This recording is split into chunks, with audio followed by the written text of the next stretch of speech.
Hello and welcome. My name is Karrigan. I'll be your host for the evening, and this is Group 2's video podcast on virtual worlds and their use in education.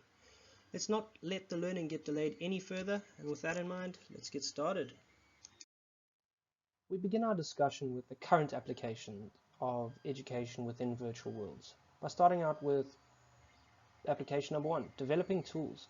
Some scientific fields are integrating lectures with 3D models for teaching purposes. For instance, in the field of forensic pathology, Second Life is actually being used to teach autopsy procedures to its students. Next would be a more technical training example. A virtual scenario might prepare hairstylists to practice the steps of the coloring process. Practice will not only build confidence, but emphasize the importance of the correct technique. Let's talk about simulated experiences. To experience a simulated world, for instance, the NOAA, National Oceanic and Atmospheric Administration, created a world to simulate a tsunami or a hurricane and see how people would react. Next, we have to talk about virtual world economies. Virtual worlds have their own currency and economies. The currency in Second Life is the linden, which can be used to buy objects, land, or personalize your virtual appearance. Students might explore the economy of a virtual world. For example, USC Marshall School of Business uses the platform to allow students to run their own businesses and manage rental properties. We end off by talking about the usefulness of virtual worlds in learning a new language. Because it's essentially a hot pot of various cultures and demographics, to be effective, one has to communicate, and if you can't communicate in a common language, you're just going to have to learn.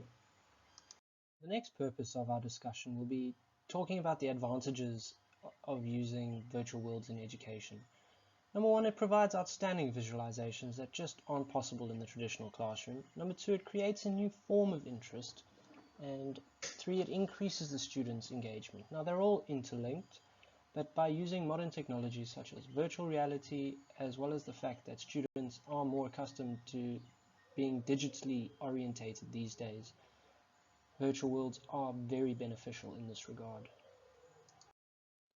Next, we have to understand that in the virtual world, it doesn't really feel like work anymore. Children are accustomed to playing games and living in their virtual worlds. It also has the ability to improve the quality of education in different fields, while also helping to eliminate the language barrier. We can't just talk about the advantages, we have to talk about the disadvantages. It has the propensity to deteriorate human connections. It's less flexible than a traditional classroom environment. And it has functionality issues. With all software, there are problems. Not everything is coded perfectly the first time, and most virtual worlds are still an ongoing development. Next,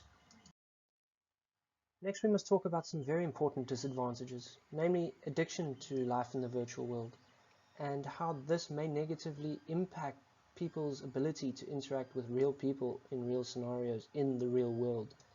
And finally, we have to talk about how expensive it is.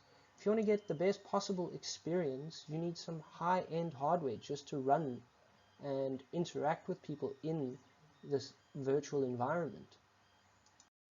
Let's talk about our 5 tips for the effective use of virtual worlds in education. Number 1, you have to learn by doing.